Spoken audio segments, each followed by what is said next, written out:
Jumanji to the Next Level is technically the third Jumanji movie, but it's the sequel to Jumanji Welcome to the Jungle, and this time we follow the same group of characters as we did from the last one, and we see Spencer get tracked back inside Jumanji, and they have to go back inside the game, but the game is broken, so their avatars get all mixed up. They're in different bodies. Danny DeVito is playing Dwayne Johnson. Dwayne Johnson is playing Danny DeVito in the video game. It's crazy. Awkwafina shows up. Nick Jonas is there. Whole bunch of other things. And this movie's a mixed bag. Now, I love Jumanji. I think it's a great film. I love Jumanji Welcome to the Jungle. I thought that it was a fun twist on the story from the first one. And here, I was excited to see like what they would come up with for the sequel, to see how they could take this idea of a broken game, seeing the characters in different forms and other things like that. So I was excited to see what they would do with it.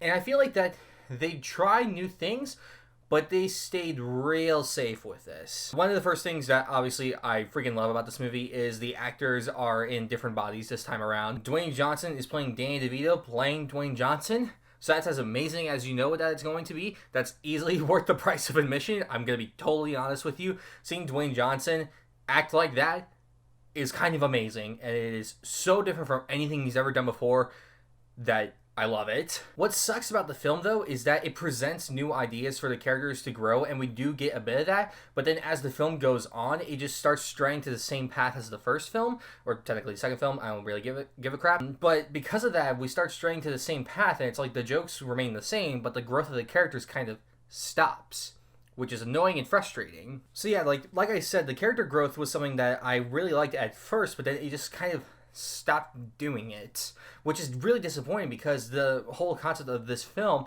was really to see like these characters' growth, their change, their struggles, their personal identities, and other stuff like that, to really be challenged in this one, but it really wasn't, which is really disappointing. Now this film, funny as hell. Just like the last one, it is hilarious because of the performances from everyone. It is just absolutely hilarious. The action scenes combined with the comedy is great. I loved every second of it. I was laughing my ass off and having a great time. Action as well this time around is improved a bit.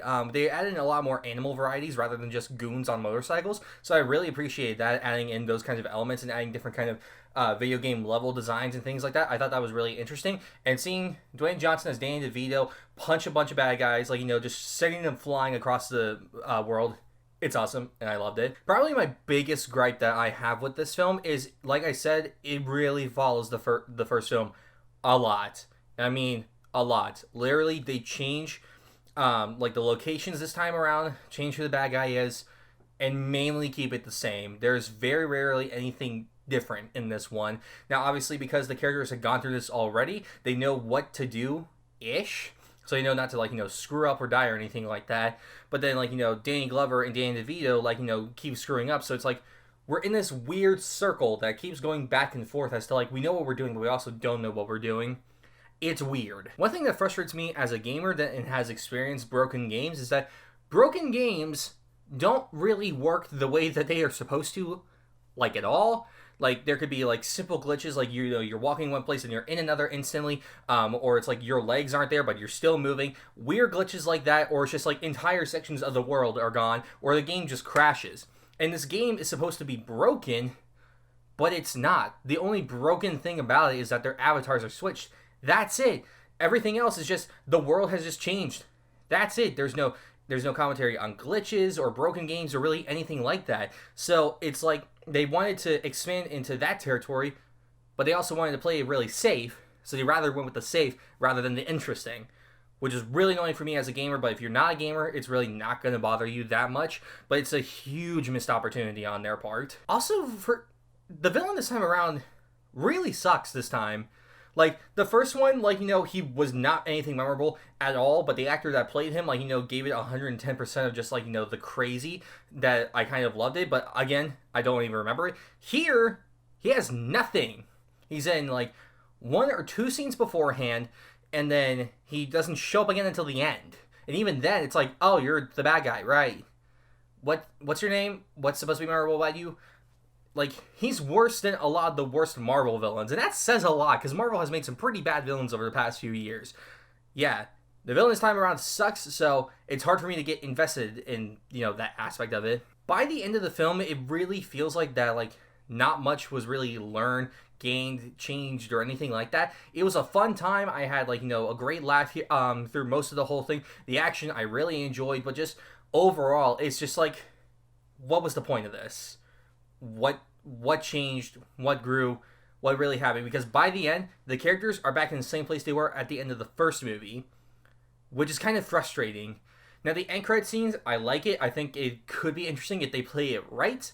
But at this point, I don't really want a third movie because, like, I don't really know what they're going to be able to do. Now, I love this cast. I love the humor. I love the action. But here, it just feels like they played it way too safe this time. Like, the first one, like, is an 8 for me because I love the premise. I love the humor. I love the tropes that they made fun of video games. Here, it's like they kept, like, 2/3 of that. But the commentary on video games, the growth of the characters, the story being any different, it just wasn't there. They just played it way too safe this time around. It's similar to Home Alone 2. Home Alone 2, like, has interesting drafts, has some good humor here and there. The locations are beautiful, but it's the same story, just in a different setting with a few minor things added in. That's what Jumanji The Next Level is like. It's just a better Home Alone 2. I don't want to say that, but that's what it is. I'm going to give Jumanji The Next Level a 6 out of 10. I am a bit disappointed by this one. I wouldn't say it's the most disappointing movie of the year. Did I like it? Yes. But am I mad at it? Yes. Will I watch it again? Yes, because I did have a fun time. And I think that if you do go see this, you will have a fun time. But just keep your expectations just a little bit lower. But in the end, I am glad that I saw it, and I did have a fun time. I just wish that they tried harder and didn't play it as safe. So, that was my review of Jumanji The Next Level. Did you see it? What did you think of it? Let me know down in the comments below, and make sure you like and subscribe, and I will see you all next time.